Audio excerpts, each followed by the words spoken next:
सभी को नमस्कार। मैं इस देश का एक सामान्य सवर्ण व्यक्ति हूँ और मेरा ये वीडियो बनाने का कारण केवल ये नहीं है कि मैं एक सवर्ण हूँ। अगर कोई भी सेंसिबल पर्सन होगा तो इस मुद्दे पर जो मेरी बात है इसका समर्थन ज़रूर करेगा। क्या सवर्णों ने एक अलग सवर्ण राष्ट्र की मांग करी? नहीं करी हमने कभी भी। क्या हमें आरक्षण से आपत्ति है? क्या हमने कभी भी इन आरक्षणों का इतना भरपूर तरीके से विरोध किया? नहीं किया। आप जो भी आरक्षण अभी व्यवस्था में दे रहे हो, हम उनका कभी विरोध नहीं करते। इसके अलावा क्या हमने अलग सवर्ण आयोग की माँग करी? नहीं करी।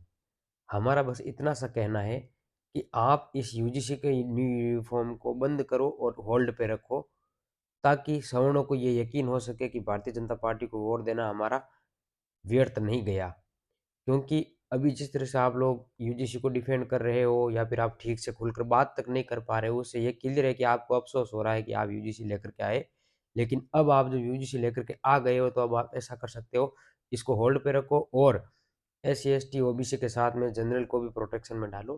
क्योंकि ब्राह्मणों के साथ में भी, सवर्णों के साथ में भी इस देश के अंदर जातिगत भेदभाव होते हैं और उनको देश से भगाने के नारे यूनिवर्सिटी कैंपस में, कॉलेजों के कैंपस में लगते हैं। यह इस देश का एक कटु सत्य है। आप इसको नकार नहीं सकते।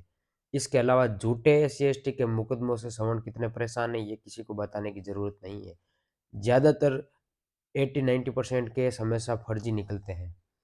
फर्जी एक सवर्ण पर अगर एक फर्जी एससी, एसटी का मुकदमा होता है, उसका पूरा जीवन बर्बाद हो जाता है। उसको जीवन भर वो उस ट्रॉमा से नहीं निकल पाता है। ये किसी भी सेंसिबल पर्सन को पता होगा कि एक बार जब केस होता है तो किस तरह से वो उसकी ज़िंदगी में इफ़ेक्ट डालता है और आफ्टर लाइफ यानी कि आफ्टर इफ़ेक्ट भी आते हैं। यानी कि केस क्लोज़ होने के बाद में भी उस व्यक्ति के साथ में लगातार उसको उस चीज़ का ट्रॉमा रहता है, वो मेंटली डिस्टर्ब होता है और वो उसका जीवन अलग दिशा में चला जाता है। इसके अलावा ईडब्ल्यूएस आपने दिया है, तो एक बात ये क्लियर है कि ईडब्ल्यूएस सभी के लिए है, केवल जनरल के लिए नहीं है। हर एक जाति के व्यक्ति का जो गरीब है, इकोनॉमिकल वीकर सेक्शन से आता है, वो ईडब्ल्यूएस का यूज़ कर सकता है। तो वो केवल ब्राह्मणों के लिए आपने नहीं दिया है। इसलिए आपसे बोल रहे हैं कि आप कम से कम इतना कर सकते हैं कि जो भी जनरल कास्ट का बच्चा है, उसको ऐज में भी रिलैक्सेशन मिले, जिस तरह अन्य कास्टों को मिलता है। उसको अच्छी स्कॉलरशिप भी मिले, गरीब ब्राह्मण को, गरीब सवर्ण को स्कॉलरशिप मिले ताकि वो भी अच्छे से स्टडी कर पाए। केवल 10% ईडब्ल्यूएस मत दीजिए, उसके साथ अगर कुछ कर सकते हैं तो ये कीजिए कि उसको भी अच्छी हॉस्टल मिले, फ्री में कॉलेज मिले, स्कॉलरशिप मिले, उसको बुक्स मिले। आप जिस तरह से अन्य कास्टों के लिए फ्री के हॉस्टल बनवा रहे हैं, उस तरह आप जनरल को भी उसमें ऐड कीजिए। ये हमारी नरेंद्र मोदी जी की सरकार से गुजारिश है, क्योंकि हम शुरुआत से आपके साथ थे, हैं और रहेंगे, लेकिन इसका मतलब ये नहीं है कि आप इस बात को हमारी कमज़ोरी समझो। साथियों, यूजीसी के न्यू रिफ़ॉर्म का विरोध हम सभी कर रहे हैं, करना भी चाहिए, क्योंकि इसके द्वारा एससी, एसटी एक्ट को एक वेपन की तरह यूज़ किया जा रहा है और इसके अंदर नरेंद्र मोदी जी ने जब सुप्रीम कोर्ट का डिसीज़न बदला, तब हमें इतना बुरा नहीं लगा जितना आज बुरा लग रहा है। सवर्ण मोदी जी को वोट देकर अफ़सोस ना मनाएँ, इसलिए मोदी जी अभी भी समय है, इस यूजीसी के न्यू रिफ़ॉर्म को आप होल्ड पे रखिए और जो-जो बातें हम आपसे बोल रहे हैं, वो कम से कम आप कीजिए। हम डूएबल थिंग्स बता रहे हैं, फालतू की बातें नहीं कर रहे हैं, हम प्रैक्टिकल बातें कर रहे हैं। हम ना आपको अन्य सवर्ण के लिए देश बनाने की बात कर रहे हैं, ना हम नरेंद्र मोदी जी को इस्तीफ़ा देने का बोल रहे हैं, ना हम ये बोल रहे हैं कि हमें सवर्ण आयोग दो।